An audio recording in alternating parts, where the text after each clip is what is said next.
નમસ્કાર વિદ્યાર્થી મિત્રો, અહીં આપણે જોવાના છીએ આપણે પ્રખરતા એકમ કસોટીનું સોલ્યુશન જોવાના છે.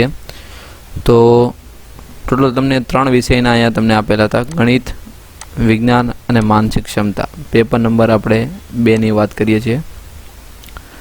તો એમાં આપણે સૌપ્રથમ ગણિત વિષયનું અંદર આપણે સોલ્યુશન કરવાનું છે. તો પહેલો પ્રશ્ન આપણને કંઈક આ રીતનો આપેલો હતો. તો તેનું સાદુરૂપ મેં અહીં આપેલું છે. 729 છે એનું આપણે 1/6 ની આખાની કેટલી ઘાત છે? 3 ઘાત. 729 ના ભાગ પાડો તો 3 ની 6 ઘાત ગુણ્યા 1/6 એટલે 6 ઘાત ઉઠશે એટલે 3 નો ઘન એટલે કેટલો આવશે? 27. એટલે પહેલામાં આન્સર તમારો થાય 27. પ્રશ્ન 2 નીચેનામાંથી કયું વિધાન સાચું છે? તો એમાં આવશે પેલો: દરેક પ્રાકૃતિક સંખ્યા એ પૂર્ણ સંખ્યા છે. આ વિધાન સાચું છે એટલે એમાં પણ એ ઓપ્શન થશે. ત્રીજો પ્રશ્ન છે: 6 વર્ગમૂળમાં 5 નો 3 વર્ગમૂળમાં 5 સાથેનો ગુણાકાર. તો અહીં તમને સાદુરૂપ એનું આપેલું છે. 6 વર્ગમૂળમાં 5 સંખ્યાનો ગુણાકાર કરીએ તો 6 તેરી 18 વર્ગમૂળ 5 વર્ગમૂળ 5 એટલે કે 5 18 5 કેટલા થાય? 90. એટલે બી ઓપ્શન તમારો જવાબ થશે. ચોથું જોઈએ તો √2 √3 √5 આ બધી કેવી છે? તો કે અસમય સંખ્યાના ઉદાહરણ છે. પાંચમામાં જો a - b બરાબર કેટલા આપેલા છે? 2. ab બરાબર કેટલા આપેલા છે? 3. તો a ઘન ઓછા b ઘન. હવે આપણને ખબર છે a ઘન ઓછા b ઘનનું આપણે સૂત્ર લખીએ તો આ રીતનું આવે. એમાં આપણને a ઓછા b ની કિંમત આપેલી છે એટલે એ લખીએ આપણે. નેક્સ્ટ આપણને ab બરાબર આપેલા છે પરંતુ a² + b² ની કિંમત આપી નથી. તો એનો આપણે અલગથી સાદુરૂપ આપણે મેળવીએ કે a ઓછા b whole square is equal to a. હવે a ઓછા b બરાબર કેટલા છે? 2. તો કેટલા થશે? 2 નો વર્ગ. તો આના આપણે અવયવ પાડીએ તો પહેલા પદનો સ્ક્વેર -2 ગુણ્યા પહેલું બીજું પ્લસ બીજા પદનો સ્ક્વેર. 2 નો વર્ગ કેટલો થશે? 2 નો વર્ગ આવશે. 2 નો વર્ગ કેટલો થશે? 4. ચલો હવે એમાં a² + b² આપણે જોઈએ છીએ. a² + b² બરાબર 4 -2ab છે બરાબરની પેલી બાજુ જશે એટલે કેવા થશે? +2ab. ચલો તો 4 ઇઝ ઇક્વલ ટુ ab બરાબર આપણી પાસે કિંમત છે કેટલી છે? 3. તો 4 + 2 તેરી 6 અને 4 કેટલા આવશે? 10. એટલે a² + b² ની કિંમત કેટલી આવી? 10. તો આ 10 લખી છે. ab ની કિંમત કેટલી છે? 3. સાદુરૂપ આપો તો જવાબ કેટલો આવશે? 26. ચાલો આગળ વધીએ. ઇફ a + b + c = 0 તો a ઘન + b ઘન + c ઘન ભાગ્યા a b c બરાબર કેટલા થાય? એનો જવાબ આવશે 3. શૂન્ય બહુપદીની ઘાત કેવી હોય છે? શૂન્ય બહુપદીની ઘાત 0 હોય છે. એના પછી 8મામાં p -2, 3 નો ભુજ કેટલો હોય છે? તો એ આવશે +3. ચલો u બરાબર 3 v બરાબર -5 એવું આપેલું છે. તો આપણને આ બિંદુ a u + v u - v કયા ચરણમાં છે? તો મેં સાદુરૂપ આપેલું છે u ની બરાબર 3 લખશું પ્લસ v બરાબર -5 અને એકવાર માઇનસ. તો સાદુરૂપ આપો તો એ બરાબર આવે છે -2, 8 એટલે કે બીજા ચરણમાં તમારો થશે. 10મામાં જોઈએ બિંદુ s 0, -5 એ ખાલી અક્ષ પર સ્થિત છે. કયા આવશે? ડી તમારો જવાબ થશે. દ્વિચલ સુરેખ સમીકરણને કેટલા ઉકેલ હોય? તો કે અનન્ય ઉકેલ હોય. ચલો આગળ જોઈએ. જો દ્વિચલ સુરેખ સમીકરણ f = 9/5 c + 32 જેમાં f બરાબર -40 હોય તો c બરાબર કેટલા હોય? અહીંયા એનું સાદુરૂપ અહીં મેં આપેલું છે ને જવાબ -40 બરોબર. એમાં કોઈ ઓપ્શન તો એવો આપેલો છે નહીં એટલે આ એક વિકલ્પની અંદર -40 એવો જવાબ આવે છે. 13મો જો x બરાબર -2 y બરાબર -1 આપેલા સમીકરણનો ઉકેલ હોય એટલે x ની જગ્યા પર -2 y ની જગ્યા પર -1 આપણે કિંમત મૂકીએ -1 આવશે. અહીંયા 4 - 3 એટલે તમારો જવાબ થશે -7 એટલે સી ઓપ્શન થશે. સિંધી ખોળની સંસ્કૃતિમાં આપણને બાંધકામના ઉપયોગમાં લેવાયેલી ઈંટોની લંબાઈ, પહોળાઈ અને જાડાઈનો ગુણોત્તર તો કે એ આવે 4:2:1. વર્તુળનો વ્યાસ વર્તુળને સમવિભાજિત કરે છે એવા કથનની સૌ પહેલા જ્ઞાત સાબિતી કયા આપેલી? તો કે થેલ છે. પૃષ્ઠ સપાટીને ખાલી પરિમાણ હોય છે કેટલા હોય છે? 2. આકૃતિમાં આપણને AB સમાંતર CD અને CD સમાંતર EF આપેલું છે. y/z = 2/8. તો x નું મૂલ્ય કેટલું? તો x અને z યુગ્મ કોણની જોડ હોવાથી બંને સમાન થશે, યુગ્મ કોણ, બરાબર. એટલે x બરાબર આપણે x z નું જે માપ હોય તે x નું થશે. z બરાબર કેટલા છે? 8, એટલે કે 8. હવે અહીંયા જુઓ તો અંતઃકોણ બને છે આ x અને આ y. અંતઃકોણ કેવા હોય છે? પૂરક હોય. તો એનું સાદુરૂપ મેં અહીંયા આપેલું છે. x બરાબર તમારો જવાબ થશે 144. 18મો, જો t એ વિપરીત કોણ હોય તો t નું માપ 180 થી વધારે અને 360 થી કેવું હોય? ઓછું હોય. એટલે એ ઓપ્શન થશે. 19મો, જો આપેલ આકૃતિમાં AB ને સમાંતર CD એવું આપેલું છે, APQ તમને 50 આપેલો છે, PRD તમને 127 આપેલો, તો y - x તમારે મેળવવાના છે. y - x બરાબર તમને કેટલા મળે છે? 27.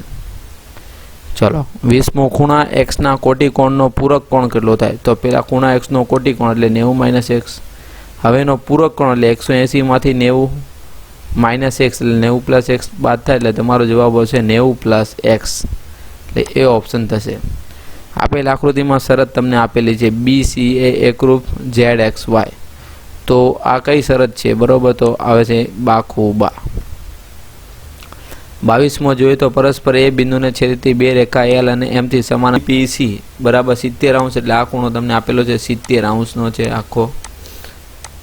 તો તમારે ખૂણો PAB મેળવવાનો છે. હવે આપણને યાદ છે કે આ બંને જે આ AP છે આ બે સરખા ભાગ કરે એટલે એનો મતલબ કે આ ખૂણો અને આ ખૂણો દ્વિભાજક થાય. તો અહીંયા હું એક ત્રિકોણ દોરું છું. ત્રિકોણ BA અને P દ્વિભાજક હોય એટલે આ 70 માંથી કેટલા થશે? 35 થશે. આ કેટલા છે? 90 છે.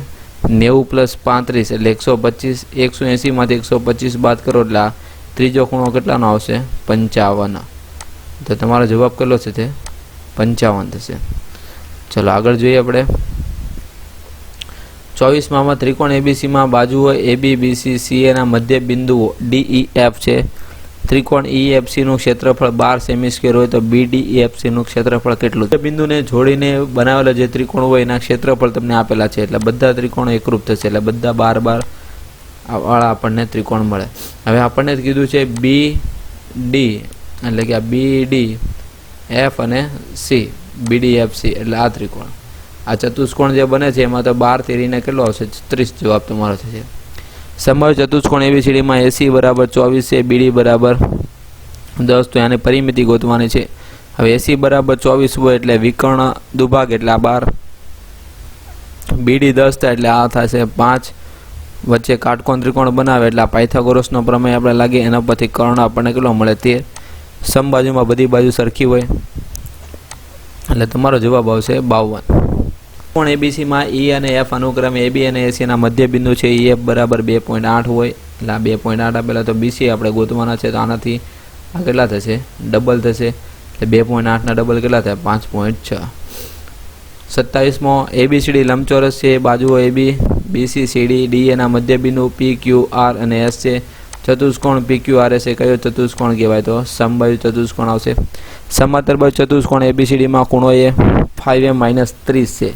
ખૂણો B તમને આપેલો છે. તો સ્મોલ a બરાબર કેટલા થાય? સાદુરૂપ આપેલો છે. પાસેના ખૂણા પૂરક હોય એટલે 180 થાય બેનો સરવાળો. એના પરથી A બરાબર તમારો જવાબ થશે 17. એના પછી 29મો, સમાંતર બાજુ ચતુષ્કોણના વિકર્ણ ખાલી જગ્યા એકરૂપ ત્રિકોણમાં વિભાજન કરે તો બે એકરૂપ ત્રિકોણમાં વિભાજન કરે.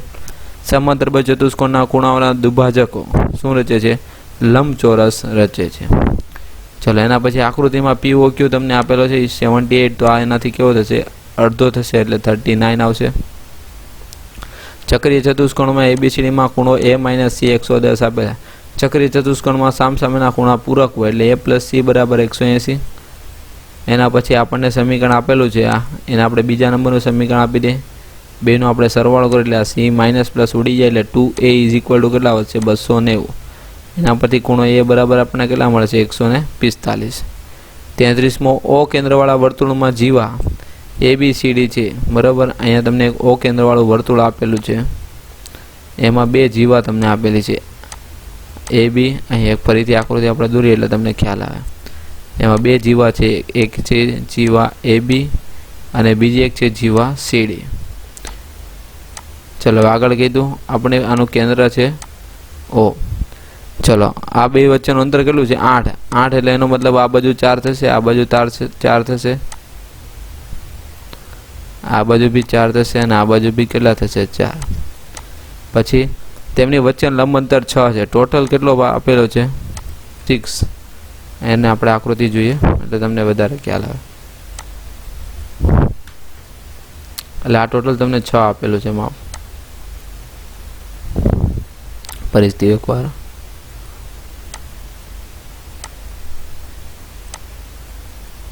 વચ્ચેનું કેન્દ્રમાં 6 છે.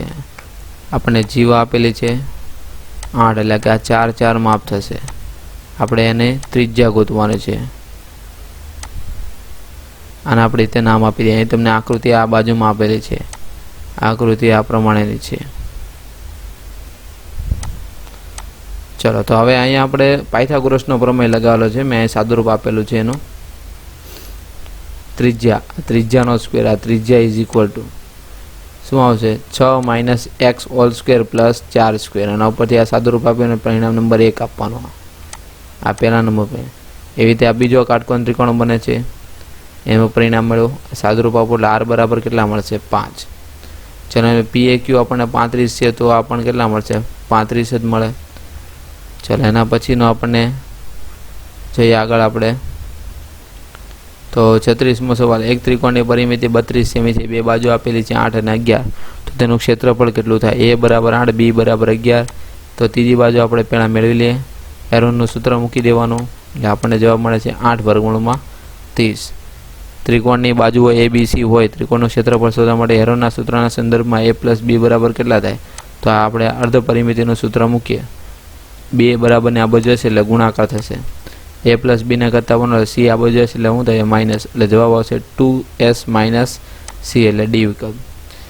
જો જે ત્રિકોણની અર્ધ પરિમિતિ 21 સેમી એટલે S તમને આપેલા છે.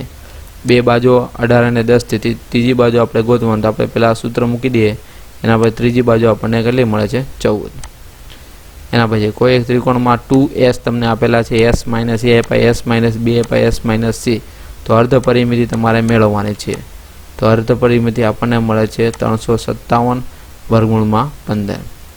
એક સમદ્વિ બાજુ ત્રિકોણમાં એક બાજુનું માપ 40 છે, તેની પરિમિતિ 96 છે. તો તેમની સમાન બાજુઓના માપ કેટલા ખાલી સેમી થાય છે? બરાબર. તો અહીં તમને એનો જવાબ આવશે 28.